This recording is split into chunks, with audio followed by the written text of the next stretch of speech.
Yeah, the move. Whatever hand you hit, you move to that side. Left hook, boom!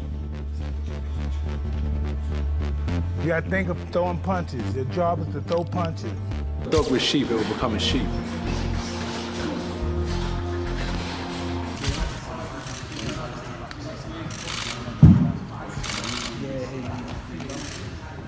Anthony Joshua is reportedly training with Mike Tyson as he prepares for his upcoming fight against Jake Paul.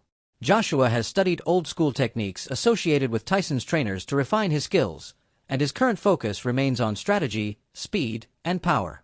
The camp emphasizes tactical planning and conditioning, aiming to ensure Joshua is fully prepared and at his best for the upcoming challenge in the ring. Been doing it in the gym, coming forward, punching to the body with his heart. Anthony Joshua revealed how Mike Tyson inspired him, especially with his power and discipline. Now, AJ has incorporated specific neck and shoulder exercises into his routine following Tyson's methods. He says these drills help improve strength, stability, and punching impact, showing how studying legends can directly shape his own training approach. Another neck exercise that I got from Mike Tyson. A lot of wrestlers do this. Quite dangerous, actually. Physios don't like this type of stuff, but it's good for neck conditioning. It's called neck bridges. And it's flexibility and strength at the same time. So it's a really good exercise if you want. Mike Tyson advised Anthony Joshua, praising him as an incredible fighter. He emphasized that continuous fighting is key to improvement, saying that staying active in the ring helps sharpen skills, build confidence, and maintain peak performance. What would you give to somebody like AJ? That he has a lot of talent and not to get discouraged. He only loses when he quits. When you quit, all the doors of opportunities close. You know what I mean? You have to be game, and then don't get discouraged if you lose. Listen, you just lost, you may have got $30 million. I just think the more time you lay off, the worse you get. You have to fight to be the best. You have to do it. Anthony Joshua is training intensively in camp, adopting elements of Mike Tyson's style. He includes specialized neck rolls and strength exercises to build resilience and power, focusing on overall conditioning, speed, and technique. The workouts are designed to enhance his punching impact, agility, and endurance, showing how AJ is fully committed to refining his skills and dominating in the ring.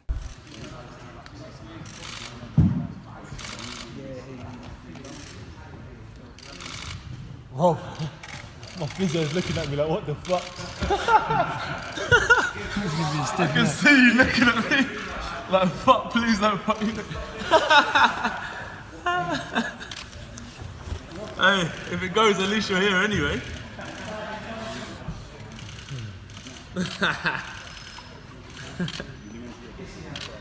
You know, 43,000 tuned in. Oh, mate. I know I started this shit. Just trying to set up the physio table, put the flats on it. Anything. Get back up there. I'm easy, boss. Eat.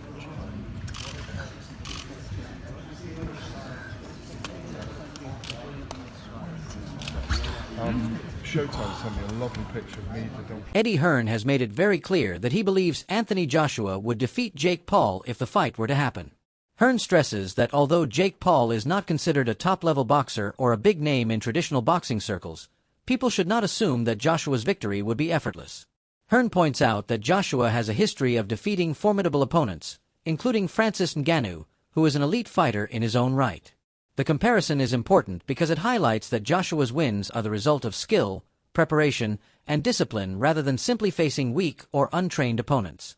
Hearn emphasizes that Joshua trains rigorously and possesses a combination of power, technique, and strategy that allows him to dominate fighters at every level.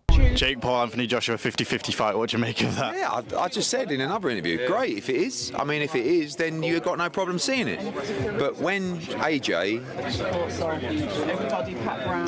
I mean, decapitates a strong word, but you know, when he renders Jake Paul unconscious like he did to Francis Ngannou, don't then say, oh well, it was Jake Paul. Do you know what I mean? I mean, when AJ beat Francis Ngannou, Ngannou just had a fight that could have gone either way with Tyson Fury.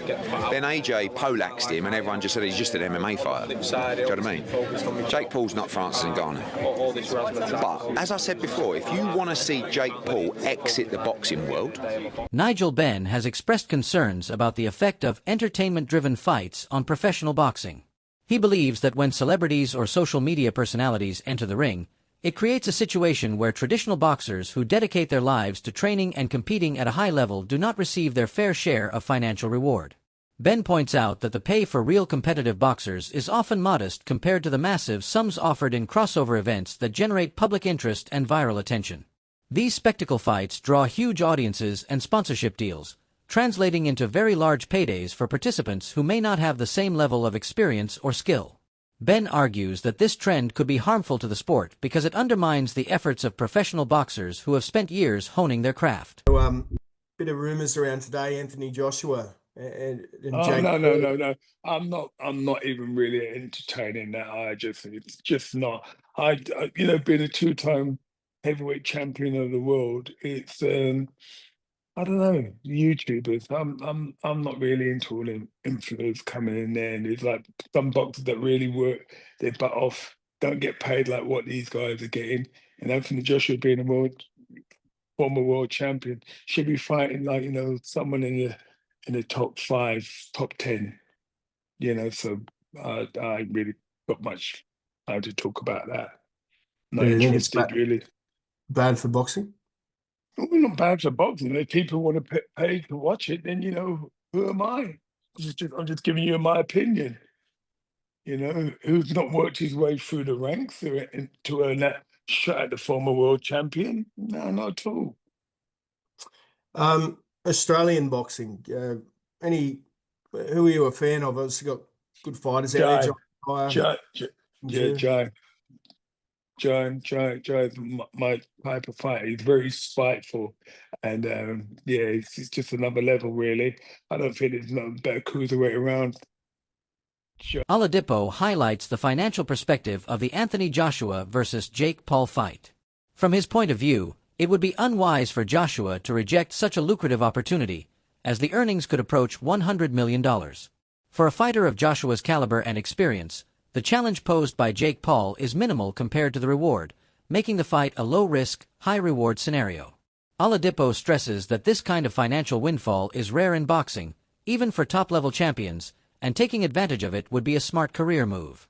He argues that Joshua is in a position to combine financial gain with a manageable level of risk given Paul's relative inexperience as a professional boxer. If someone knocks on your door and says, "Do you want to fight Jake Paul for $100 million?" You're like, you'd be stupid to say no.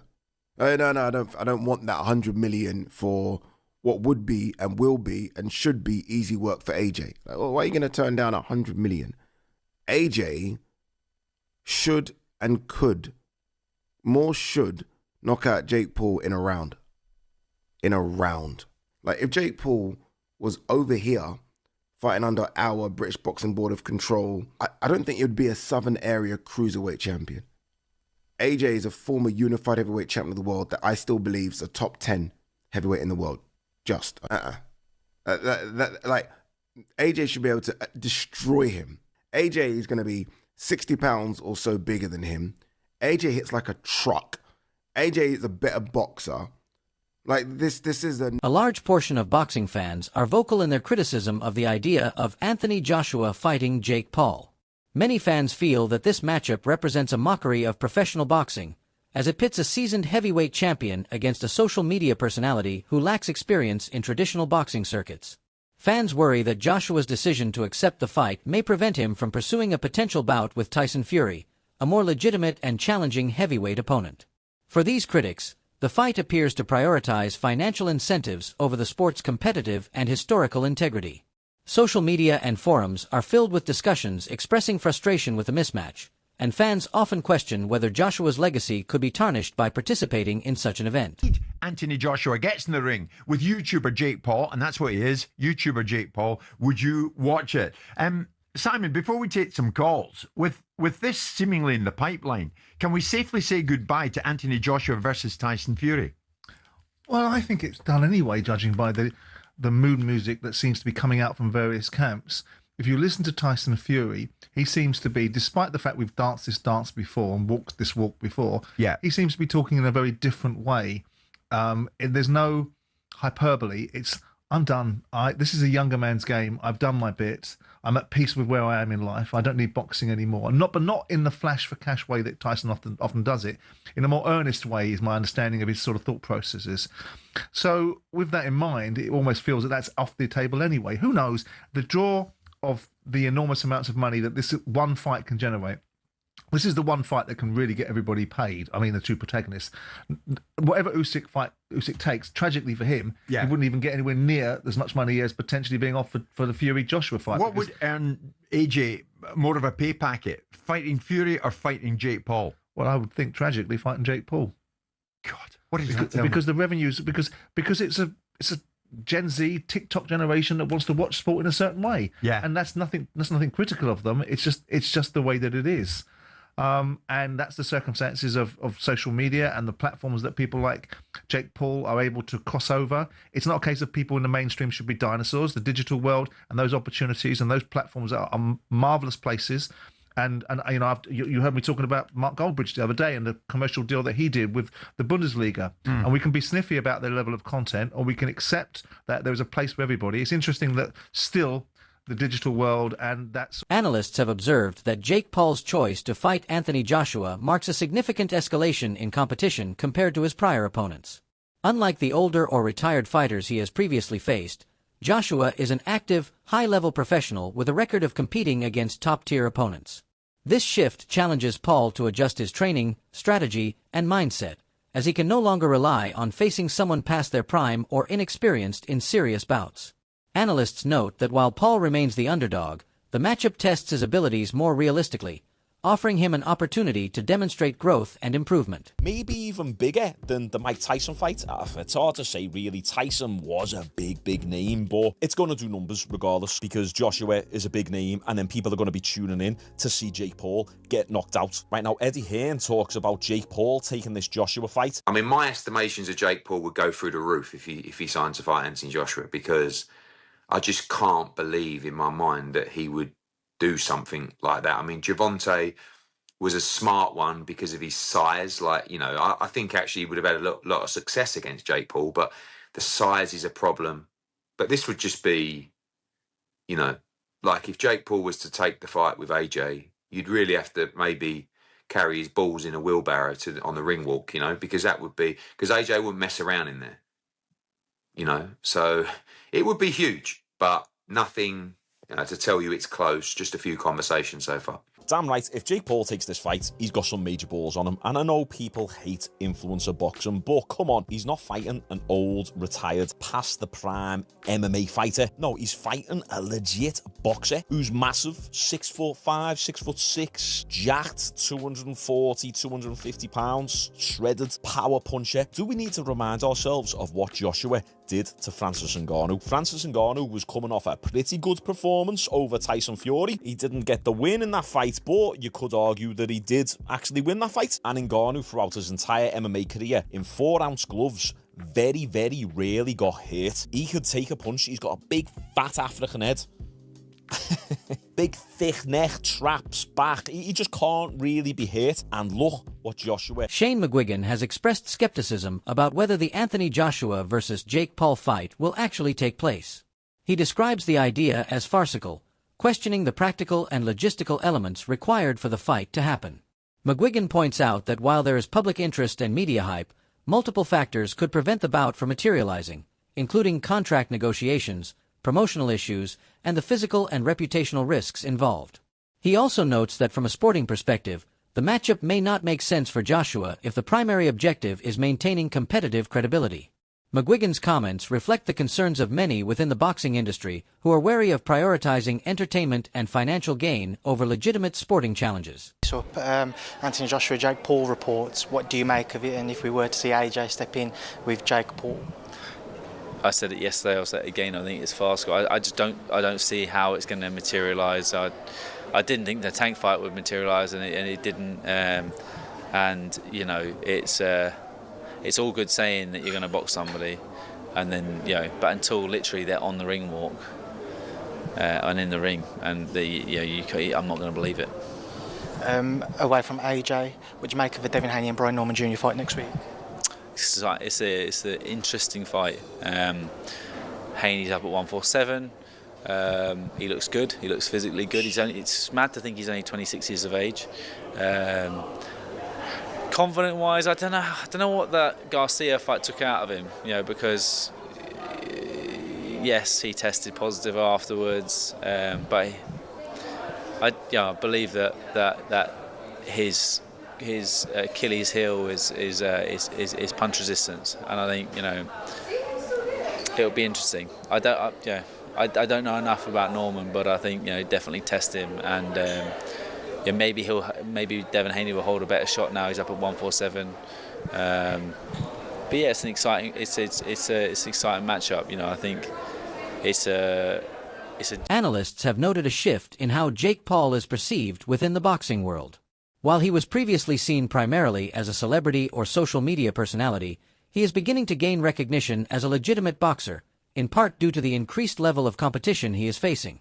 This growing perception has influenced how fans, trainers, and commentators view him and has led to a new level of respect for his efforts and accomplishments.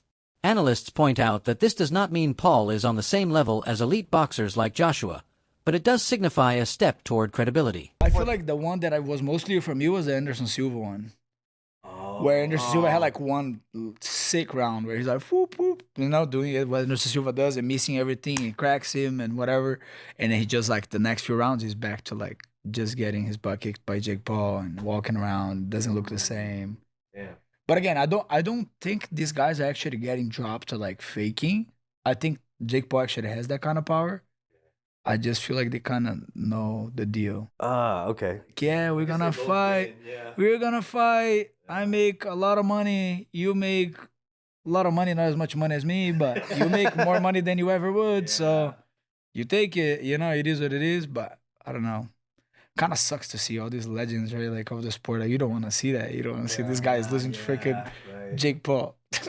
I will say I loved everything about the Tyson fight in the lead up, and then as I'm actually watching it, I'm like, all right, this is actually fucked up. My bad. Yeah, it's like senior. Even when he turns around on. People are beginning to take him more seriously, acknowledging that he trains rigorously, studies boxing techniques, and is willing to step into challenging fights.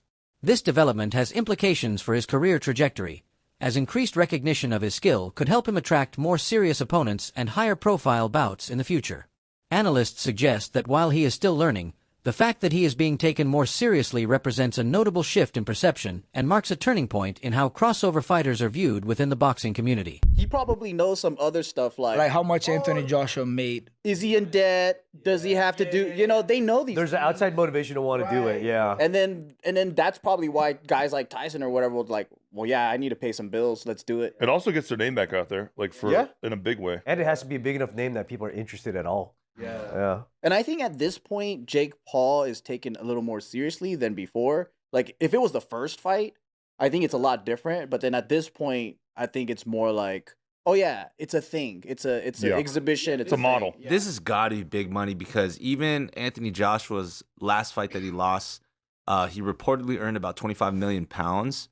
And when he fought Francis Ngannou in March, he approximately made $50 million. Wow. So, like, rumor mill has it so that Jake Paul is set to potentially earn, Jake Paul might earn $92 million from the Anthony Joshua fight. That's it for today's video. Stay tuned until next time.